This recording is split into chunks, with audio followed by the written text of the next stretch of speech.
Allahabad high court की लखनऊ खंडपीठ ने यूपी के निकाय चुनाव में ओबीसी आरक्षण को लेकर निर्णय दे दिया है। हाई कोर्ट ने ओबीसी आरक्षण को रद्द करते हुए फौरन चुनाव कराने का आदेश दिया है।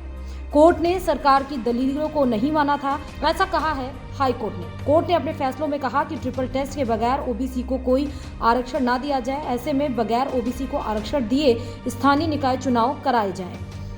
कोर्ट ने राज्य सरकार को ट्रिपल टेस्ट के लिए आयोग बनाए जाने का आदेश दिया। कोर्ट ने चुनाव के संबंध में सरकार द्वारा जारी गत 5 दिसंबर के अंतिम ड्राफ्ट आदेश को भी निरस्त कर दिया।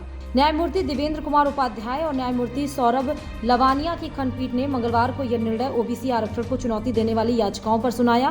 कोर्ट के फैसले पर उप मुख्यमंत्री केशव प्रसाद मौर्य ने कहा कि नगरीय निकाय चुनाव के संबंध में उच्च न्यायालय इलाहाबाद के आदेश का विस्तृत अध्ययन कर विधि विशेषज्ञों से परामर्श करने के बाद सरकार के स्तर पर अंतिम निर्णय लिया जाएगा, परंतु पिछड़े वर्ग के अधिकारों को लेकर कोई समझौता नहीं किया जाएगा।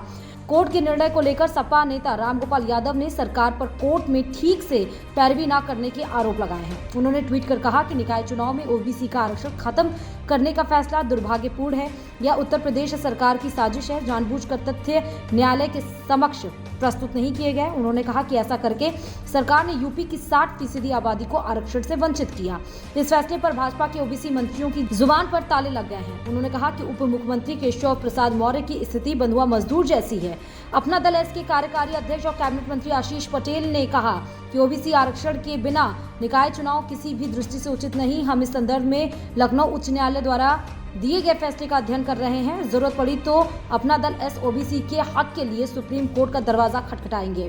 कोर्ट में सुनवाई के चलते रहने के कारण राज्य निर्वाचन आयोग की अधिसूचना जारी करने पर भी रोक लगा दी गई थी। मामले में याची पक्ष ने कहा था कि निकाय चुनाव में ओबीसी आरक्षण एक प्रकार का राजनीतिक आरक्षण है।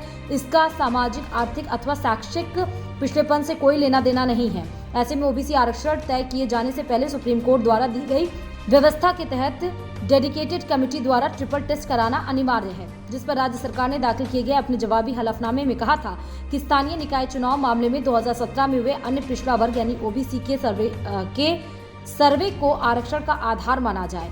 सरकार ने कहा कि इसी सर्वे को ट्रिपल टेस्ट माना जाए। सरकार ने यह भी कहा था कि ट्रांसजेंडर्स को चुनाव में आरक्षण नहीं दिया जा सकता। सुनवाई में हाई कोर्ट ने सरकार से पूछा था कि किन प्रावधानों के तहत निकायों में प्रशासकों की नियुक्ति की गई है। इस पर सरकार ने कहा कि 5 दिसंबर 2011 के हाई कोर्ट के फैसले के तहत इसका प्रावधान है।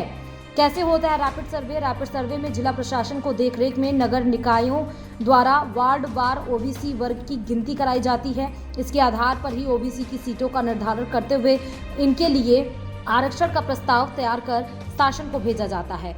ट्रिपल टेस्ट क्या है वो बता लें, जो सरकार के द्वारा लागू नहीं किया गया नगर निकाय चुनाव में ओबीसी आरक्षण देते वक्त, और इसी को आधार मानकर हाई कोर्ट ने ओबीसी आरक्षण रहित नगर निकाय चुनाव कराने का फैसला किया है। क्या है ट्रिपल टेस्ट वो समझिए। नगर निकाय चुनाव में ओबीसी का आरक्षण निर्धारित करने से पहले एक आयोग का गठन किया जाएगा, जो निकायों में पिछड़ेपन की प्रकृति का आकलन करेंगे। इसके बाद पिछड़ों के लिए सीटों के आरक्षण को प्रस्तावित करेगा। दूसरे चरण में स्थानीय निकायों द्वारा ओबीसी की संख्या का परीक्षण कराया जाएगा और तीसरे चरण में शासन के स्तर पर सत्यापन कराया जाएगा और इस आधार पर ट्रिपल टेस्ट होगा। फिर इसके आधार पर यह बताया जाएगा कि ओबीसी को आरक्षण दिया जाना चाहिए या नहीं दिया जाना चाहिए। लेकिन यही ट्रिपल टेस्ट फॉर्मूला इस बार नगर निकाय चुनाव में सरकार के द्वारा लागू नहीं किया गया और ओबीसी आरक्षण रहित नगर निकाय चुनाव कराने का फैसला किया गया, जिसके खिलाफ याचिका दाखिल की गई है। निर्वाचन आयोग ये कह रहा है कि हम चुनाव कराने के लिए तैयार हैं, लेकिन सरकार कोई फैसला दे। Bureau report, Dainik Bhaskar.